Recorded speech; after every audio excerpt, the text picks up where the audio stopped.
Hi, Connor. How are you doing? I'm great, man. It's good to speak to you. Yeah. Um, Five songs, Man-Made Sunshine. I think it's a really personal EP that you've recorded. When was the first song written? First song, it was Little Bird, actually, the first song. It was a long time ago. Or the birth of it at least was I was in America recording Moral Panic a long time ago. And we were out on a weekend having a barbecue in the sun on the beach. And I was so depressed. I was just in a terrible, terrible place. And I just didn't want to mess with everyone's day. So I went inside and just was like, I'm just going to spend half an hour in here chilling. And I sat down, and then the melody came into my head, and I had the lyrics already. And then the chords and the beat all just flowed as the melody kind of came. I just wrote the song in like 20 minutes. And that was like the birth of it. And I was like, oh shit, like this feels really different. This feels like something new. It felt like it's really weird. There's a word for it, and I can't remember the word, but I felt like my subconscious was writing it or trying to help me. It was writing it for me. The song's about suppression, which is what's ironic about it. It's like I was heavily, heavily suppressing so many things that were going on in my life. I didn't mean to. I always vowed to be a very open and honest person, but I was suppressing a lot. And this song is literally about suppressing that inner child, suppressing those horrible feelings and keeping yourself in a state of illness in a sense. So the irony that that's the thing that came up in my subconscious to kind of eventually help me get there. Like I didn't work on that stuff for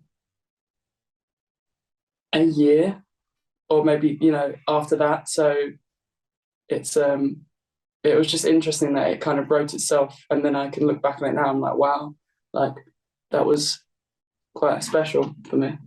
Yeah, I think that what is the little bird metaphor? What is it? What was it for you? The little bird metaphor is it's your inner child that we all have, and we all have one that is crying out for something or another. It's generally, from what I've understood, because I get obsessed with psychology and the mind and the body and the soul, and I can definitely relate to this. Generally, it's the root cause of most anxieties or depressions. It's your inner child calling out for something that you have not given it. Whether that is it feels alone or it feels unloved or whatever it feels. For mine in particular, this little bird is something that I like in the pre-chorus, like I smoked on it, like I smoke weed to make it go away, or I drink or I take drugs to make me not feel this pain of what I was lacking. And it stems back to stuff I probably don't really need to go into, but just traumas in a sense. And the little bird is for me is just crying for me to fucking get out. And that's why like in the chorus, it's funny, like people have felt it and read it quite positively, which I obviously quite I like. But in the chorus, the lyric, the response lyric is like, so the little bird, fly, go find your sky. He can do anything. And then at the end of the chorus, it's like he might do anything.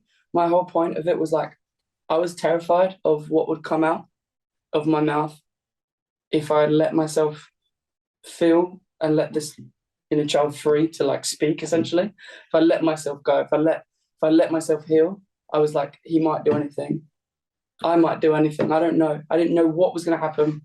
Eventually it comes out as it always does, like it burst out of me and I'm healed and on the other side. But at that point, I was terrified of like the big pile of dirty laundry that I needed to work on, essentially. Yeah. How is your little bird doing now? Oh, he's wicked. He's loving life. Yeah, no, it's just a metaphor for your inner child that you're suppressing and Oh, for the pain. what did it this song? What did it bring you immediately after you wrote it? confusing? Was it comforting, or was it? It was confusing and comforting, both. Yeah, it was. It was me going, why did I create this? What was the reason for this? Why does it sound like hip hop, jazz chord, slow jam? Not something that I mean, obviously I listen to that stuff all the time. It's where my heart is. But like, I was just interested as to why that came out like that. And I kind of sat on it for a while and then went back on with my life and with suppressing those feelings. Then the pandemic hit, I had a breakup, and I was like, I just knew instinctively, I was like, this is the time to work on all this sort of stuff that you know that you're suppressing. So Little Bird, as much as it was comforting and confusing, it was such a great catalyst for me, say a year later, to really work on whatever these feelings were. I went into therapy. I started working on my connection with myself, my self-awareness, and it just the rest of the EP, and then more. There's other songs that aren't on the EP. Just the plethora of what I was writing at the time poured out of me at the right time. So yeah, Little Bird's important because it was like this little catalyst to get it going, but I just wasn't really ready to explore it yet. I didn't really know what it was yet. And the thing is, well, like you were saying, it's also songs about, well, breakup and stuff like that.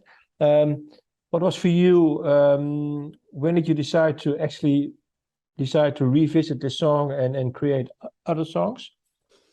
Yeah, so it was the pandemic. It was I just had so much time at home. I started some therapy about everything there was just old traumas in my life that I hadn't figured out, just stuff that was keeping me stuck in the same position for like 6 years. And then everything else flowed out naturally. I started writing a lot on the piano. I was just really intrigued by how the instrument felt alongside my voice. It feels home next to a piano. I don't really know why. It just always has. There's a similar timbre. And then I started showing these songs to Dom in my band. I was like, I don't really know what these are. I don't know if I'm gonna, like, I don't know, sell them to publishing, or I don't know if they work for Nothing But Thieves, or I don't know what they are. But they felt very different, very like R&B, kind of experimental electronic at times, and then pop, and the lyrics were super personal. And then Dom and the rest of the band were like, these are great. These are Conor. And they were like, why don't you pursue it and push yourself and see where it goes? And so it was only then really that I decided to do anything with it. I was just going to I was just happy to get them out of my body and to create them and to help myself heal. I just used that time as a vehicle for healing myself. So I didn't really care what I did with it. I still kind of don't care, if I'm honest. Like, I'm really proud of them and I'm really proud that they connect with people. But I just did it for myself. Like, I just needed to exercise, literally, in both senses of the word, Yeah. of both spellings of the word. And it was only because the band and my management were like, this is really great, should do something with it. I was like, okay, maybe I should. At first I was like, well, this sounds a lot like that sounds crazy. Should I do this? But I'm really glad I did it. I think it's been beautiful, and I feel like I've connected to the fans on a deeper level more than I've done before. So yeah, you referred to that you were holding back 6 years. Why specifically this time frame? You said is it something to do with having success and maybe being looked up to, or? Oh, so much stuff. Like, I'm talking like 6 years, like the start of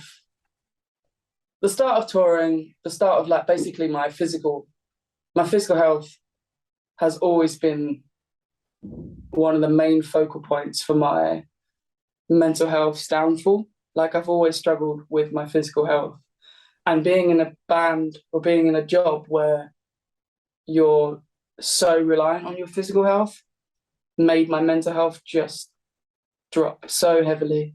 So these like 6 years, I was trying to fix my physical health. Only the last year or two, realizing what the problem was. We were going through lots of doctors and lots of stuff and this and that, but never really nailed what was going on. Only the last couple of years, and that's kind of why like I had to cancel some shows to do some surgeries to just start my physical health healing. Essentially, It's just taking a long time to get to that point. And alongside it, my mental health just got worse and worse. And like I said, like there was all this sort of stuff in my childhood and through my relationship that was traumatic that I hadn't dealt with. And it was just the right time to fix it all. Like I know 6 or 7 years seems long, but it just goes when you're in a band or when you're just trying to get on with things or when you're suppressing things, it just goes. But it was probably, yeah, as the band started blowing up, as some family stuff started happening, as my physical health went down, it just all kind of built and grew over the 6, 7 years of being in a band and touring. And it just took me, in a weird sense, like the pandemic, for me personally, was like so helpful. And I think for a lot of people, gave them some space to kind of go, all right, what's going on here? How can I make amends with myself or whatever's going around me? How can I be a better servant to the planet and to our fellow man and to myself? And it really gave me that space to think about those sort of things. So yeah, it sounds like a long time, 6, 7 years, but I don't think it would have happened without it being that much time. I think if you suffer, through suffering, you have a kind of awareness and you're kind of awake. So it just happened at the right time. And I'm very grateful for it. Yeah, I don't look back with regret on struggling for that long. I think it's made me who I am as a person. And yeah. And I think, well, if you compare, how deep have you been? What was the lowest point? Because if you compare it, it's always difficult for people who write from the heart and then their band or their music explodes. And then, well, there are obviously examples of people who, well, don't do it well. What was the lowest point? Was it prior to writing Little Bird, or what was? It's a good question. I think it was, the lowest point was long and drawn out. There wasn't just like, I can't look at it of like, okay. I can't pinpoint that was the point I wanted to, jump off the cliff in a sense. It was when I had the realization, started therapy, and it took me like a good 2-3 years, like throughout the entire pandemic, almost like up until 6-7 months ago. I would probably say 6-7 months ago was the worst point, weirdly. I had all of this stuff to figure out. It just took me so long. And it was all leading back to, like, again, my physical health was something that I'm just getting worked on, and it will slowly get better. But about 6-7 months ago, I was like, I don't want to do this anymore. Like, I can't struggle I just can't struggle anymore with this. Like, it just sucks.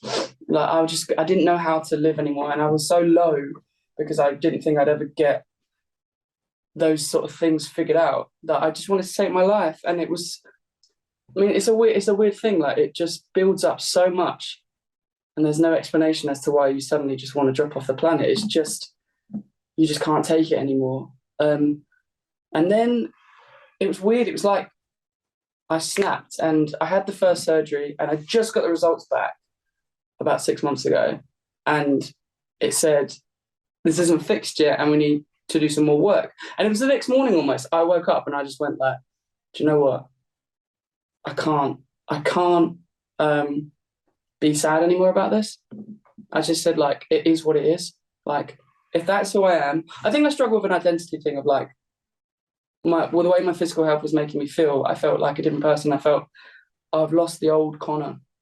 I've lost this kind of really, really able, physical, energetic, vibrant side of myself. And I really want to get them back. And then, like, yeah, when I got these results saying like, okay, you've had about half of it's worked and you still need some more surgery, I just kind of woke up and I was like, you know what? I'm not going to spend another minute sad about this anymore. And like, down in the dumps, I'm going to choose today, this morning, to enjoy the shit out of whatever I'm doing. I think from what I know about depression, and don't quote me, obviously, I mean, you can, but like, I think depression is a response. It's a response in your system to circumstance. And whether that's ingrained and that's something like it's like a response that you have innately from stuff that's been brought down to you from family, I can understand there where people say like it's like, oh, it's always been with me. But I believe, at least from my example, like depression is a response, and I responded for the entire time. Like I don't want to be here anymore. And I just woke up that morning. I just said like, this isn't going away. You're still on your journey of it, but like you can choose how to react to this to keep you in this well. And I just woke up and I was like, I'm just going to choose to enjoy whatever I'm doing today. And it really worked. And it's been like that for 6 months, where like I feel free of myself in a sense. I feel like I did actually have some but when I started doing Little Bird and I was doing the therapy and stuff, I had some like traumas and stuff that I had to work on, proper trauma, like, and that's fine. I worked through that, and that's like stuff that I really obviously recommend. But like this sort of thing with my physical health, I just was allowing myself to be just downtrodden by it every single day, and I didn't want to do that anymore. And I've just chosen now that like I have gratitude for what I can control and everything else I can't control, and that's just a really great feeling. So yeah. If you want to talk about the surgery, what is needed now?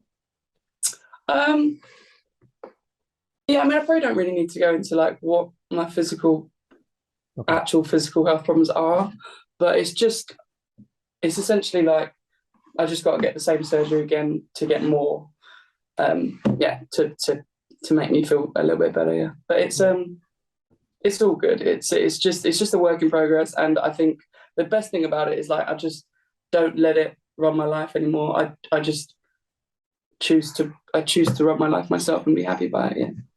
What was it like for your family to actually see you go through this?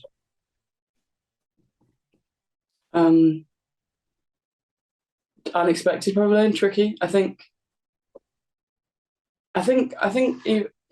people can see through a lens of what you tell them, like, oh, I don't feel great this way, or I feel this way, but then also like I didn't want people like my mum or my dad or like my nan and granddad to really, really fully understand the extent of where my head was at, because I don't feel like it's fair on them. You know, it's like it didn't feel fair. As much as they'd be like, we want you to tell us everything, it's like when I was at my lowest point where I was like, you know, really contemplating suicide, I just really couldn't feel like I could take it anymore.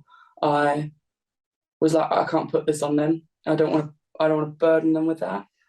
At the same time, probably saved me in the sense of being like, when you think about those sort of people, you're like, well, I would never do that to them. I'd never want to put them through that. So it's it was I never really fully told them. They knew I was really, really struggling. But like I had this friend, like Life's Gonna Kill If You Let It. I basically lived with a best friend for like 3 months. And I was just such a mess. So I had someone I could really, really pour all of that into. It turned codependent. But eventually I learned so much self-love and self-strength from it. I think the EP was insanely healing for me in that sense. Like I got so much of myself out and had so much visually to look at and to go, well, that's how you are and that's how I react to that. And so like, it just made me understand the way my brain works and the way my brain kind of tries to control everything. And it also stems back to like, you know, if you were to go too deep into it, it's like it stems back to your lack of control growing up in certain aspects. And it's just all these sort of things start to make sense to me. And writing this EP gave me that clarification that I needed to have. And I don't know how I would have had it in any other way unless you start digging deep and finding out who you truly are. I feel like I'm now the truest version of myself. Like I'm free of all of myself as well. But like I feel really me. I feel really Conor. I feel really true and honest, and it's really powerful. I'm like really glad I wrote it. You know, that's why I say I wrote it for myself. Yeah. And like you were saying, I think once you decide to actually not try to be in control, I think that's a starting point here. Absolutely. I think I just let go of trying to control all of those sort of things that were keeping me down, trying to make them incrementally better every single day. which is what I was trying to do. And I realized that I can't do anything about that. And the mental health thing heavily was living like a coincide with my physical health thing. So it's like me trying to control those sort of things. I just couldn't control either of it. And I just decided to let go and enjoy my days and be free of both of those things. And it actually is working. I feel myself being happier, even though they're still both there. I feel freer and have way more real moments because I'm not trying to control it all the time. I'm just trying to be present in my day and enjoy the shit out of my day. Well, you mentioned life's gonna kill you if you let it. Exactly. Is that song? Is that song about the friend that you stayed with 3 months? Because it looks like you both went more or less to the same sort of feelings, and it was bizarrely similar. Like this friend has a similar physical health issues that then led to her mental health being incredibly low, and it was just weird how we both were going through something so similar that we could relate to. But the problem was, as much as it was a comfort, this codependency, ultimately, like, it was never going to last. I couldn't live with someone in a kind of dark, warm bubble, in a sense, of comfort forever. It was a stopgap, a sense, to like for both of us to find our own healing and our own inner fucking strength and inner love, because I knew I was lacking that my entire life. Like, I just knew I depend on people and I need validation and strength from others to be Conor. And now I don't need that.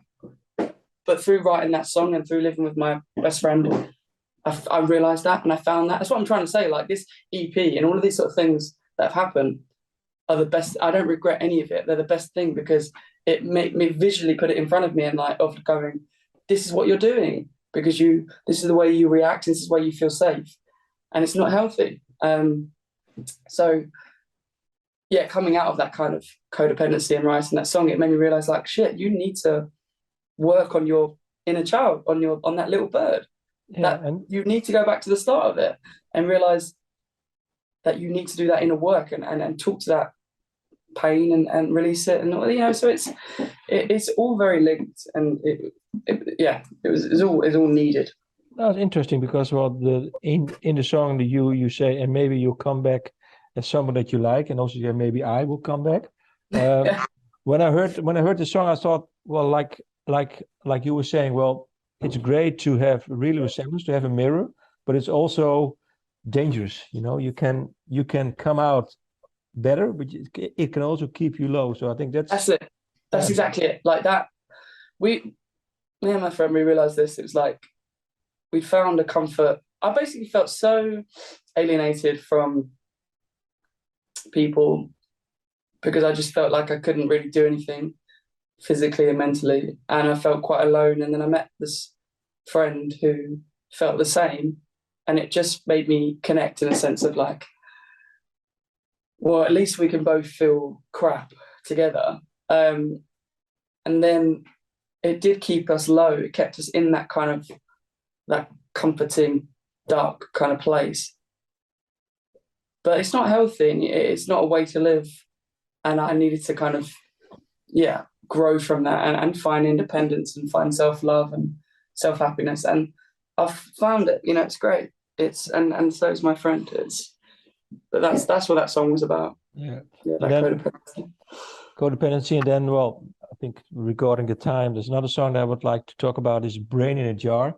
I think it's when you listen to the EP, the first line that you sing, I think that's maybe a nice line to end with. Is "I'm waking up for the first time." It's what sort of state were you in when you? I think this is maybe one of the more later songs that you wrote, I think. Yeah, it was. It was. Again, like I have this kind of weird visual mood board in front of me all the time. Of like, I see myself in front of me, and it's come from the writing and the healing thing. And me, I'm waking up for the very first time. Essentially, Brain in a Jar is that epiphany, that point of going, whoa, shit, like, you aren't who you think you are.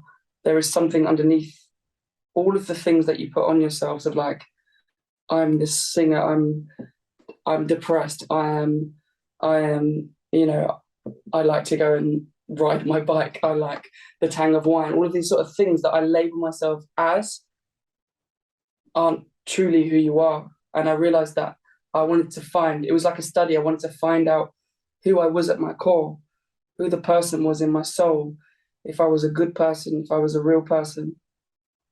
And brain in the jar there's this theory by Plato that we are all these brains stacked up in this warehouse that are fed, their lives are fed into this brain. And so they don't really perceive reality properly. It's all just one big illusion. And for me, that's how I felt at that point. It was like, I feel like I've been living in this illusion of this identity of who I think I am.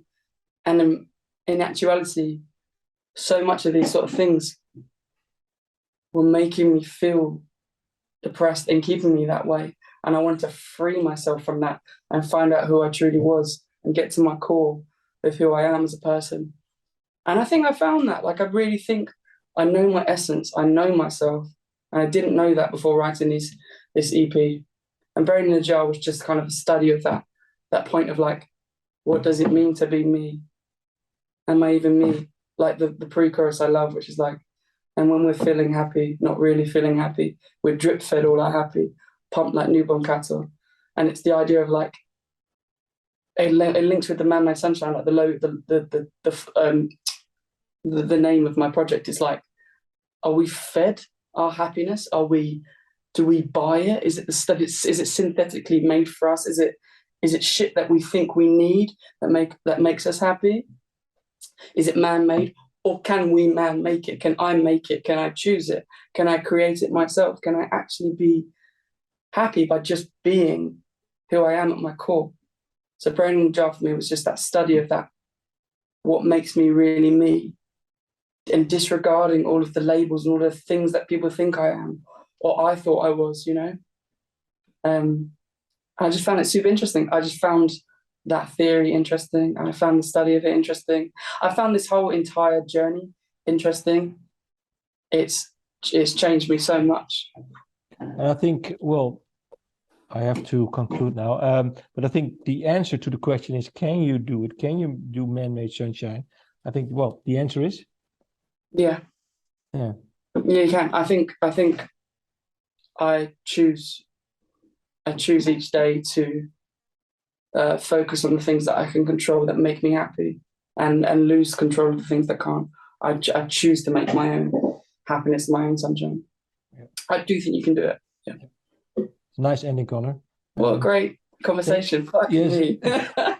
Thank you for your time, and looking forward to a next conversation. Thank you, Martin. And also, I hope you like the songs as well. I like, especially I do. I like them. I think I really like your voice. You know it, and I like the work that you do. And I think this is another part of you that. Well, the thing is with your voice and with the way you are, I believe you, and I think that's really important in listening to music. I mean, for me it is. So yes, I like it. Yeah. Thanks, man. Thank you for your time. Thank you. Bye.